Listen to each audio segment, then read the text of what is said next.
নমস্কার, শেয়ারবাজ থেকে আমি শাশ্বত মিত্র। আজকে একটু আগে আপনাদের কাছে ভিডিওটা করছি। এখন দুপুর 2টো বাজে, মার্কেট এখনও শেষ হয়নি। সোমবারে আপনাদের ভিডিও করেছিলাম, বলেছিলাম মার্কেট যেখানে আছে সেখান থেকে একটা বাউন্স ব্যাক অন্তত হওয়া উচিত। নিচে পড়লেও বাউন্স ব্যাক মার্কেট দিয়েছে, যতটা না ইন্ডেক্সে দিয়েছে তার থেকে অনেক বেশি দিয়েছে হচ্ছে স্টকে। আপনারা দেখেছেন যে স্টকগুলো যত বিটেন ডাউন ছিল তারা তত বেশি আপাতত উঠেছে। এখন এই ওঠাটা কি স্থায়ী নাকি এটা আবার পড়ার জন্য মার্কেট তৈরি হচ্ছে? আজ পর্যন্ত আমি যত অবধি মার্কেট দেখেছি তাতে আজকে লো হচ্ছে 23,147, হাই হচ্ছে 23,293।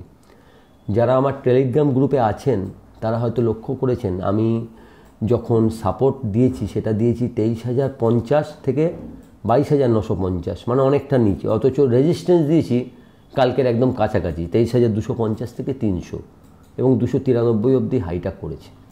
তার কারণ হচ্ছে আমার মনে হয়েছে যে মার্কেট 23,300 যদি ছাড়ায় সেক্ষেত্রে মার্কেটের প্রথম 23,300 নয়, আপনি আরও 50টা পয়েন্ট এগিয়ে নিন, 23,350 যদি ছাড়ায় সেই ক্ষেত্রে মার্কেট 23,600 23,800 অবধি যেতে পারে।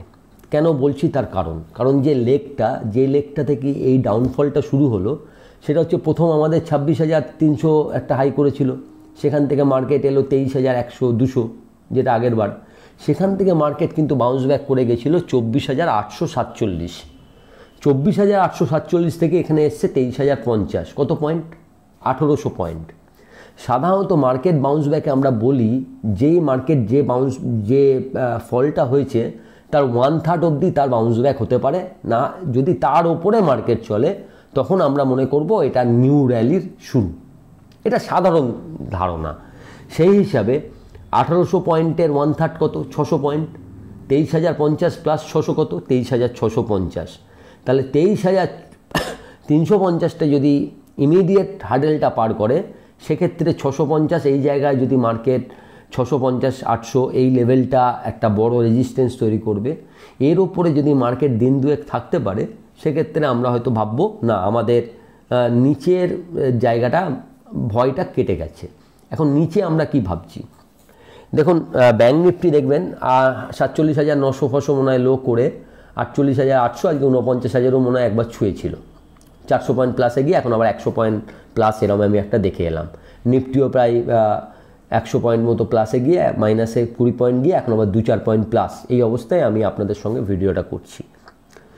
তো এই যে পড়া, যতক্ষণ না নতুন করে আপনাদের মনে আছে হয়তো যে ওই একটা ছোট্ট গ্যাপ 22,800 জায়গায় মনে হয় মার্কেট ছেড়ে গেছিলো, আপনি আরও 50-100 পয়েন্ট এদিক ওদিক করে দিন, মানে 22,700 থেকে 800 এই লেভেলটা যদি মার্কেট এই রানে নতুন করে না ভাঙে তাহলে বলা যেতে পারে এখান থেকে মার্কেট এই জায়গাটা আপাতত একটা জায়গা নিল।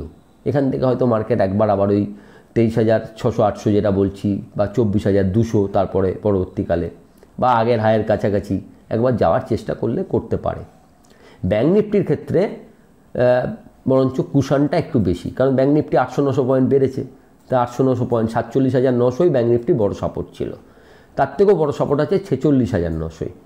তো দেখা যাক, এই জায়গাগুলোকে আপনারা একটু মেনটেন করবেন।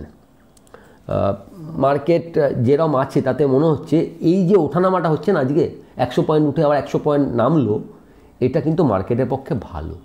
তার কারণ জানেন? কারণ হচ্ছে বলা হয় মার্কেট লো কোনটা? লো কনফার্ম হওয়ার আগে বেস বিল্ডিং হয়।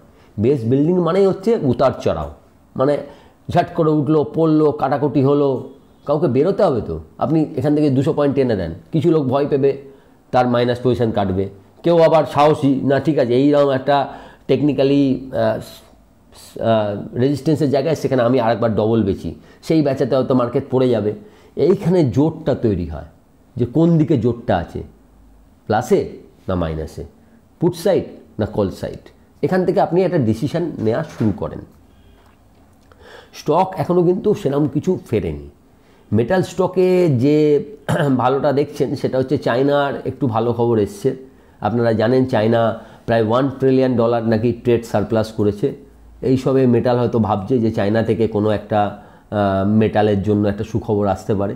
সেই জন্য মেটাল স্টক হয়তো একটু ভালো আছে অন্যান্য স্টকের তুলনায়। একটা ভালো যে মার্কেট যখন পড়ছে না তখন সেই ভলিউমটা নেই, মানে হিউজ ভলিউমে পড়ছে এখনও। আমি অন্তত যেরকম ধরুন কালকের মজাটা দেখুন, কালকে মার্কেট বাড়লো, অথচ কালকে এফআইআই কিন্তু সব থেকে বেশি বেচেছে 2-3 মাসের 1-1.5 মাসের মধ্যে 8,132 কোটি টাকা ইন ক্যাশ সেগমেন্ট, কিন্তু ডিআইআর তার সঙ্গে সঙ্গে প্রায় 7,901 কোটি টাকার কিনেছে। তাহলে এত বেচাটা কিন্তু এফআইআই এখনও কোনো রকম কোনো ইস্যু কমায়নি। কিন্তু একটা ভালো কি, বেচার সঙ্গে সঙ্গে সে আবার ফিউচারে পজিশানটা নিচ্ছে, 3,900 কোটি টাকার ফিউচার বাই করেছে, স্টক ফিউচার্স। ইন্ডেক্স ফিউচারে পজিশান সেই 15-16%ই আছে। তা ইন্ডেক্স ফিউচারে পজিশান যে 10% আসবে না এটা আপনি এখনও বলতে পারছেন না, কারণ সেরকম আমরা কিছু রকম কোনো বিল্ড আপ দেখিনি। কিন্তু সুবিধাটা হচ্ছে 15%ই পড়তে পারে। লং তো 15 মানে 0 অবধি আসবে, মাইনাসে তো যায় না। তো ওইটুকুই আপনার কাছে সুবিধা, ওপরের দিকে চান্সেস বেশি। আমরা যদি রিস্ক রিওয়ার্ড বলি তো রিস্কের এগেনস্টে রিওয়ার্ডটা হয়তো ফিন্ডেক্সে বেশি আছে, কিন্তু মিড ক্যাপ স্মল ক্যাপে তা নেই। এখনও প্রচুর স্মল ক্যাপ আছে যারা 60, 70, 80-তে চলাফেরা করছে। তো আপনাকে মিড ক্যাপ স্মল ক্যাপের ক্ষেত্রে এখনও দেখতে হবে কার পিইটা কম, ভ্যালুয়েশন ঠিকঠাক আছে, রেজাল্টটা ভালো হওয়ার চান্স আছে, অন্ততপক্ষে এস্টিমেটগুলো ভালো আসছে, তার যে সেক্টরে কাজ করে সেক্টরটা ঠিক আছে কিনা, এগুলো আপনাকে সব দেখতে হবে। এখনও দেখার শেষ হয়নি, এইটা একটু দেখবেন। সেফার বেট অনেক বেশি হচ্ছে এখন লার্জ ক্যাপ অনেকটাই পড়েছে। সেক্ষেত্রে লার্জ ক্যাপ অল্প অল্প করে যদি কেউ অ্যাকুমুলেট করতে চান সেটা লার্জ ক্যাপে একটু সেফার বেট বলে আমার মনে হচ্ছে। আরেকটা কথা আপনাদের বলার ছিল যে আপনারা অনেক দিনই বলছেন আমার মোবাইল নাম্বার পাচ্ছেন না, একটু যোগাযোগ করতে চাইছেন, অনেকেই বলছেন। তো আজকে আমি স্ক্রিনে আমার নাম্বারটা দিয়ে দিতে বলবো, ওকে, হোয়াটসঅ্যাপ নাম্বারটা।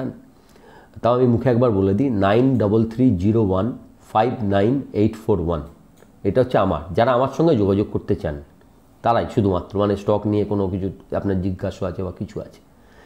তো আমি নেক্সট মাসের প্রথমে, যেটা আমার জানুয়ারি মাসে আগের বছর করেছিলাম, এবছর জানুয়ারিতে শরীরের একটু প্রবলেমের জন্য করতে পারলাম না, সেটাই মোটামুটি কনফার্ম যে 9 ফেব্রুয়ারি হোটেল হিন্দুস্তান ইন্টারন্যাশনালে আমি ওই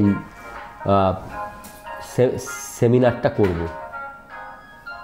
9 ফেব্রুয়ারি হোটেল হিন্দুস্তান ইন্টারন্যাশনাল। তো 9 ফেব্রুয়ারি হোটেল হিন্দুস্তান ইন্টারন্যাশনালে হবে। তো এই সেমিনারটায় যদি আপনি বা আপনারা যারা যারা যোগ দিতে চান তারা একটা নাম্বার দিয়ে দেবো এবং ওনার নাম দিয়ে দেবো, ওখানে নাম থাকবে রূপান শেঠ, ওর নাম্বারটা দেবো, ওর সঙ্গে যোগাযোগ করবেন। ওই নাম্বারটাও স্ক্রিনে লেখা থাকবে। ওখানে শুধুমাত্র যারা সেমিনার সংক্রান্ত যোগাযোগ করতে চান তারাই শুধুমাত্র করবেন, অন্য কেউ করবেন না। আর যদি আমার সঙ্গে কোনো যোগাযোগ থাকে আমার নাম্বারটাও আমি বললাম এবং ওখানে ও দিয়ে দেবে। এই দুটো নাম্বার আপনাদের থাকবে। সেমিনারটা হবে হচ্ছে 9 ফেব্রুয়ারি সানডে হোটেল হিন্দুস্তান ইন্টারন্যাশনালে। আগেরবার যেখানে হয়েছিল সেখানেই হবে। তো আপনাদের অনেকেই আমরা বলছিলেন একটা সেমিনার করুন। আমি দেখলাম যখন আমার দেরি হয়েছে তাহলে বাজেট দেখার পর সব কিছু নিয়েই আপনাদের করব। যদিও বলা উচিত নয় তবু বলছি, সেমিনারের তো ফিস থাকে, ফিসটা থাকবে, কিন্তু ভগবানের অশেষ কৃপা আজ পর্যন্ত আমি যটা সেমিনার করেছি বা যটা পড়িয়েছি না কেন সবই মোটামুটি যারা করেছেন তারা জানেন যে বিনা পয়সায় হয়েছে। কারণ আমি একটা স্টক বলে দিই এবং সেটা মোটামুটি ওই পয়সাটা তুলে দেয়। আজ পর্যন্ত হয়েছে, জানি না পরের বার হবে কি না, কেউ বলতে পারে না। সবই আপনাদের শেয়ার বাজারের মতো ল্যাগিং ইন্ডিকেটার, ল্যাগিংয়ে বলে, মানে পরে জানতে পারবেন সত্যি হলো কি না। তো আমি মিথ্যের কোনো কিছু আগে থেকে বলি না, এবার যে হবে সেটা বলতে পারি না। এখনও পর্যন্ত হয়েছে, আশা করছি নেক্সট বারেও ভগবান যদি সহায় থাকেন তাহলে হবে। যাই হোক, আপনারা ওর সঙ্গে কথা বলে নেবেন এবং ওখানে রেট টেট সবই দেয়া থাকবে। আর একটা কথা, যেটা দেয়া থাকবে সব কিছু হিসেব করেই দেয়া থাকবে, তাই জন্য ওকে কাইন্ডলি কেউ রিকোয়েস্ট করবেন না যে এটা কেন ওটা কেন। যদি আপনি করতে পারেন ওয়েল অ্যান্ড গুড, না পারলে আমিও দুঃখিত। যে একটা ভালো জায়গায় করতে গেলে যে কস্ট, সেই কস্টে যেটুকু লাগবে সেটুকুই আপনাদের থেকে নেওয়া হবে। যাই হোক, তো মার্কেট যা দেখছেন এই মার্কেটে এখনই শুধুমাত্র অ্যাগ্রেসিভলি কোনো বিনিয়োগ করতে বলবো না, কিন্তু যার হাতে পয়সা আছে সে আস্তে আস্তে প্রতিটা পড়ে যাচ্ছে এই অবস্থায় অল্প অল্প করে বিনিয়োগ শুরু করতে পারেন। তবে একটা কথা বলতে পারি যে মার্কেট সামনে যে ধরনের ইভেন্টগুলো আছে তার আগে মার্কেট খুব বেশি একদিকে নেবে বলে আমার ব্যক্তিগতভাবে মনে হয় না। তার কারণগুলো আপনাদের আগের দিনও বলেছি, আবার মনে করিয়ে দিই। 20 তারিখ ট্রাম্প আসছেন, কেউ চাইবে না খুব বাজে অবস্থায় একজন ইনকারনেশন হোক। দ্বিতীয় হচ্ছে বাজেট, 1 ফেব্রুয়ারি এখনও পর্যন্ত ঠিক, আগেরবারও তাই হয়েছে।